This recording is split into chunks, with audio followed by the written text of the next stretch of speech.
and their subsequent transition into production environment. Sometimes certain departments just come together and say, listen, we need to do this in our HR. Can you help us do something? And somebody does it, attaches it to the general ledger, attaches it to the banking application, and after a while it gets messy. Correction of bugs and stuff becomes even more difficult. So we're saying there should be a measurable way of doing stuff like this.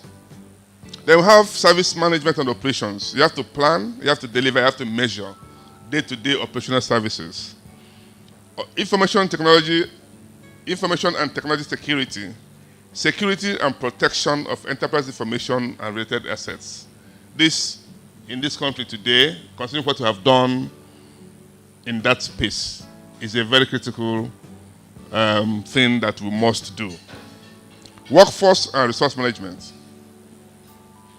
So, we try to see what we've done in those capability areas that we have chosen.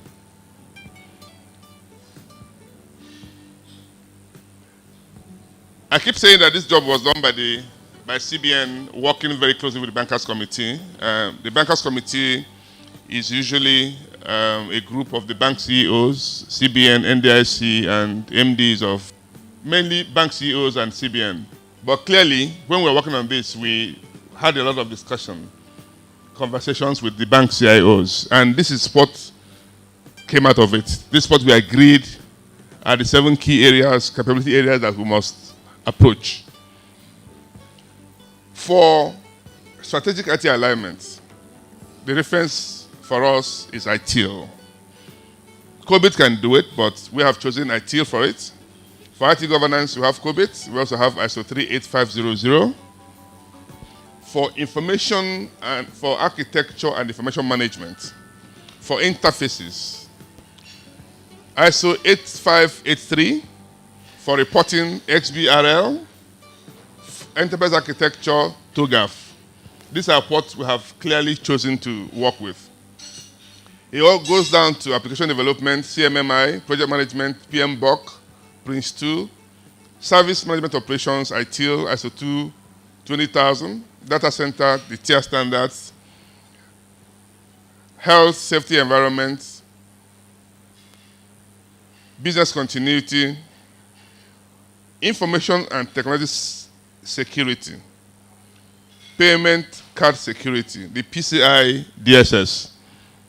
That I can say for sure that every bank and most third-party suppliers have achieved this, because we had, next slides will probably show the schedules for all this, the timelines. I think by 2014, most banks and most third-party suppliers have complied with this, because clearly it was critical to what we're trying to do in the payment space with our cards.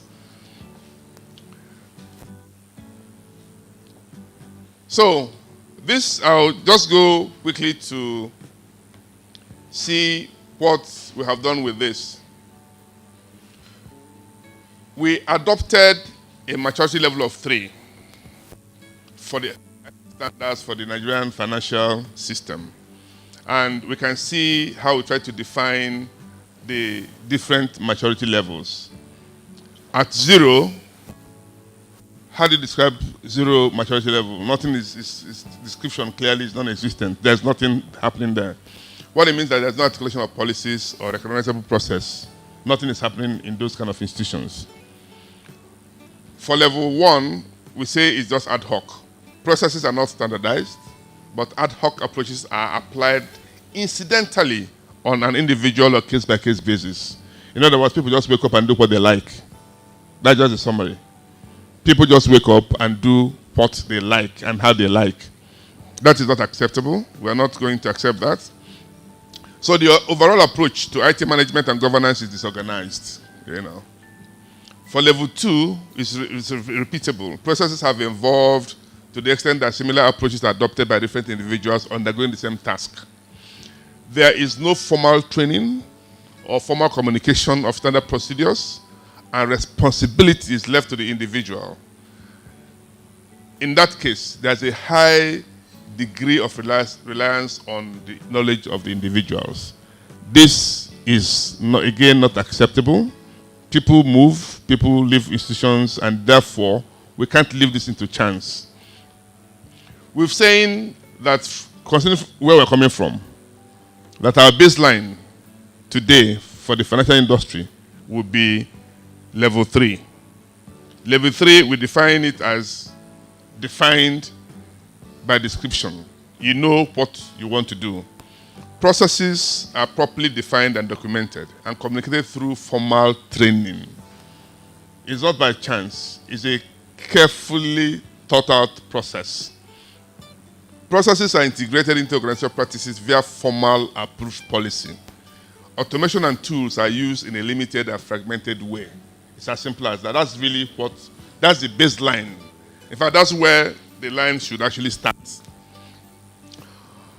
So for the other ones, well, it would be nice to get up there, but we're not. We know what it means. Let's finish with this one, and then we can up the scale a bit. But for 4, we expect that we have measurable quality goals established, and management monitors and measures compliance with procedures, and takes action where processes appear not to be working effectively. Processes are under constant improvement and provide good practice. When it's optimized, that's where ideally everybody wants to be. Processes are refined to the level of good practice based on continuous improvement. Quality management and continuous improvement activities are embedded in process management. IT is leveraged in an integrated way to automate the workflow, providing tools to improve quality and effectiveness.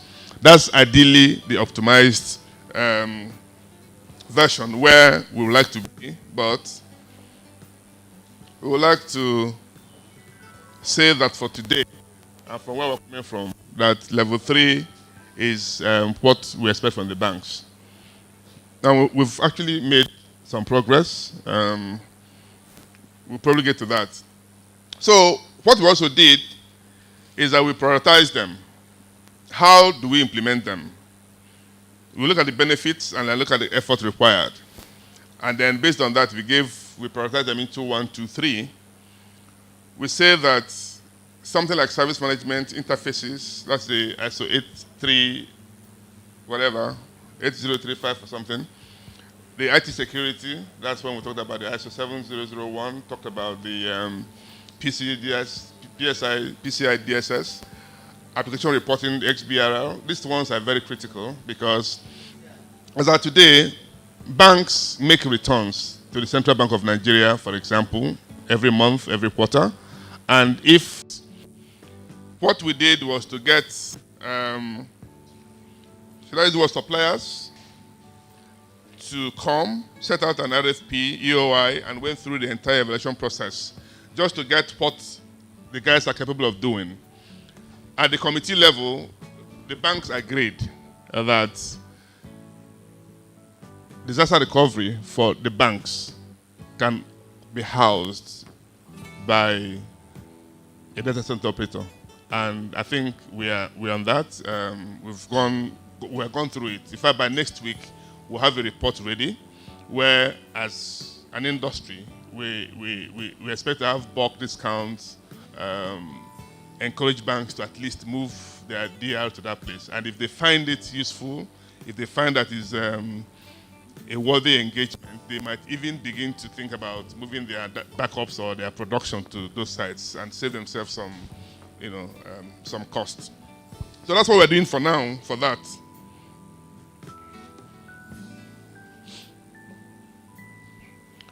Okay, so this gives you a 5-year roadmap. I think this may come up for review, actually. If we go further down, we set up what we call the IT Standard Council. Part of their job is to review this kind of timelines. But this is what we had in mind when we did that. So the current focus of the IT Standard Council, as you see later, is to ensure compliance to Priority 1 standards that we have discussed earlier. They're here. I don't know if you can see it. The PCI DSS, the ISO 27001, 02 XBRL, ISO 8583, TOGAF, CORBIT. These are the kind of, this first three of 1, 2, 3, 4 are what we're looking at for before 2016. We want to have them done by 2015, and all others, the flow is there. That's how we intend to face it. But like I said, it's something that, because these things are not cast in concrete, they're fluid. Sometimes the standards change, things become more important because of the way the country is headed. Sometimes we need to adjust. An example was that the PCI DSS was brought forward because of what we tried to do with the cashless. When we were trying to transform the payment landscape, we thought it was important that was brought forward, and that's exactly what we did. So sometimes they are not cast in concrete. We may have need to tweak them. Okay, so having said that, I think it's also important to talk about the governance for the IT standards as spelled out, the blueprint as we have done with the industry. The IT Standard Council was inaugurated on the 10th of May 2013 by the then Deputy Governor of Central Bank, Mr. Lemmo, with the mandate to drive adoption, implementation, compliance to industry IT standards in the Nigerian financial services industry. I remember on the day of inauguration, I had asked a question: how do you handle serial offenders? What do you do to a bank who continuously refuses to meet up those standards? Because sometimes it involves cost, and sometimes it impacts on the entire financial industry. You're from Diamond Bank, Alicia. Some of the ATMs that I bought in 1999, 2000 are still in use today. They still run on XP, for example. And what that means is, there's no way on earth Microsoft can support XP today. So what it means that all the bugs, all the security things are not being taken care of.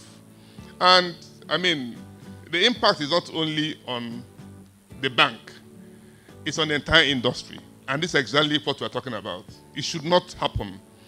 So clearly, there must be a way of punishing serial defaulters. I don't know how that's going to happen.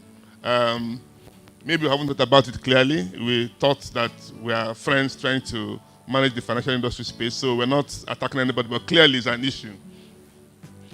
The IT Standard Council, as constituted today, is chaired by a bank representative. We have, I think this can be made a bit clearer. We have the chairman of the Bankers Subcommittee on Shared Services. He'll be the chairman, and we'll have some banks and then some CBN departments. The TOR for the IT Standard Council are very straightforward: promote IT standards for Nigeria financial services industry, set strategic direction on IT standards for the industry, determine the IT standards to be implemented across the industry, review and update industry IT standards, monitor compliance to this and determine response for deviations. Like I said before, they are not cast in concrete. Things change. It's a dynamic stuff. Once they change, it's our duty to realize that and then change. Okay, so that's basically what they do. Based on this mandate, the IT Standards Council carries out two major activities on a periodic basis. One, IT standards review. I don't know if we have a lot of bankers here, but I think it's some message that we should take away. This we intend to do very seriously. IT Standards Council is expected to review the IT standards annually to ensure that the IT standards are relevant to the industry. During these reviews, changes to standards, that is version changes, new standards, the ones to be dropped, are considered by the Council, by the review committee, and recommendations are passed to the Council for ratifications and implementation. IT standards compliance and assessment audits. This is what we try to do. I remember the compliance audit was carried out for PCI DSS in December 2013. So basically, because these were the ones that we had taken off with the ISO 27001, the ATIL, and then ISO 8583. We are going to go back and then review them for all the banks just to see how compliant we are with this. I don't know. I think this is a bit boring. I think you understand this. This is basically to show what the different, I don't know, what's the right word, reference, certifications, whatever, for the different standards that we have taken. I don't think I can go through all this, but I'm sure all of us understand what it is. For Strategic IT Alliance, we are doing ITIL. We know that it's IT Infrastructure Library. It's a framework of best practices for IT service management. It comprises a series of books and information which provide guidance on the quality provision of IT services. The current version is 2.0. The purpose is all this. Criteria for rating, it will be level 3. But this is I think they're very important. It's something that, if the CIOs are here, I think it's something they should just take seriously, one by one, because they're all achievable, really, if you put your mind towards it. It's easy to just go ahead without thinking they're not important, but really, they guide what you do. Okay, I was going.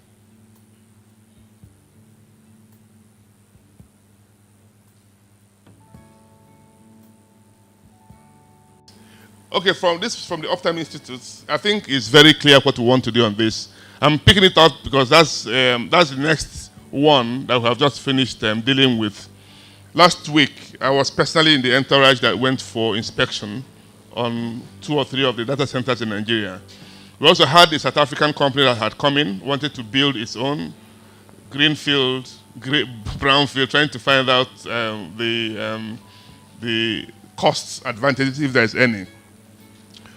But we also have settled on Tier 3 for this. And that's what the mandate we have given to all the service providers. And I think in terms of the practical certification, in terms of what we saw when we went on a visit, I think 1 or 2 of them have actually gone 80 to 90% attaining Tier 3 standards. So I think it's something that we should be happy to do. What we have left now is to have a bulk discount for the industry. That you just go there, take your rack, set it up the way you want, and then operate as you wish. That's what I think we're all headed now. So I think this has been achieved. Okay, so let me quickly say that, well, the Uptime Institute, they have certain criteria, they have certain standards for different types of the way they tear it up. For Tier 3, concurrently maintainable site infrastructure, they expect certain things to be in place. In other words, things like the cooling, things like the power, things like they actually expect you to have, like they say, double. Everything there's a redundancy for every single thing that they have there. That's just the best way to summarize it. There is a backup, there's a redundancy for every single thing they have, from cooling to power to network. Everything they have there is you can actually when you have time, I think you can actually visit what they have in Min 1. They've actually built something like that. Yeah. So the uptime expectancy for Tier 3 is about 99%, really. I think that's what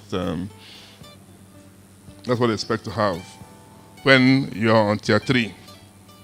So basically, apart from all this, let me just say that for IT standards, as part of the Shared Services Initiative that CBN, working with Bankers Committee, have tried to do in the past 3-4 years, I would say, as of today, that we have defined the industry IT standards blueprint.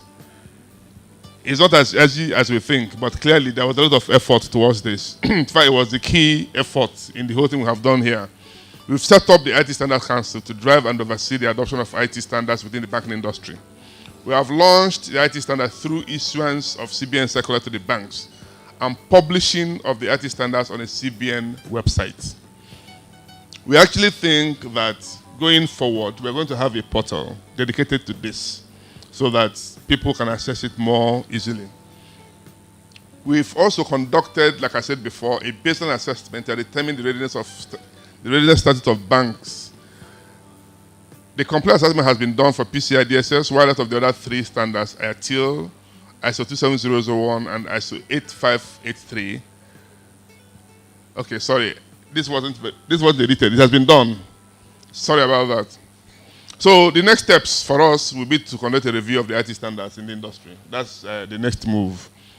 And then I'll invite all of you to look at this link. Like I said, it's been hosted in CBN's websites. I think at some point you have to just create a different portal for that. But for now, this is where you can find everything on IT standards. Ladies and gentlemen, thank you very much. It's been a pleasure to share these thoughts with you guys. Thanks.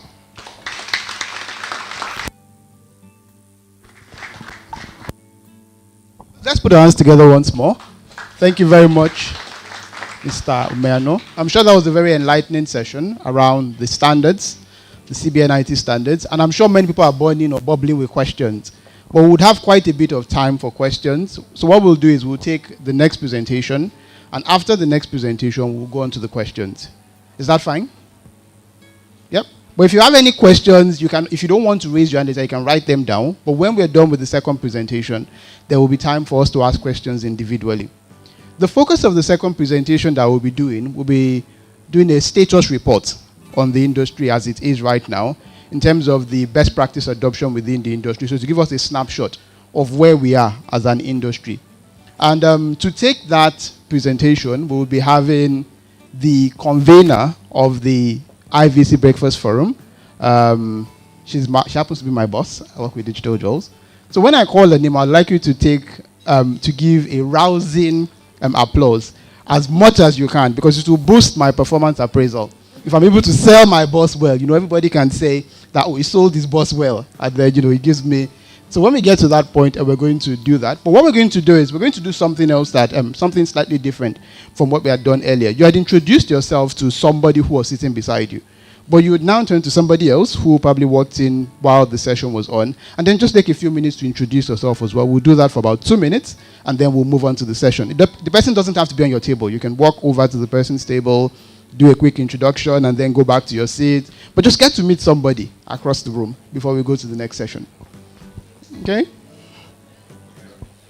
And then, we had a rule in the morning, earlier. You can't introduce yourself to somebody who works in your organization. It defeats the purpose. If I was a pastor, I would say, give the person a high five.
Okay, so let's settle down for the next session.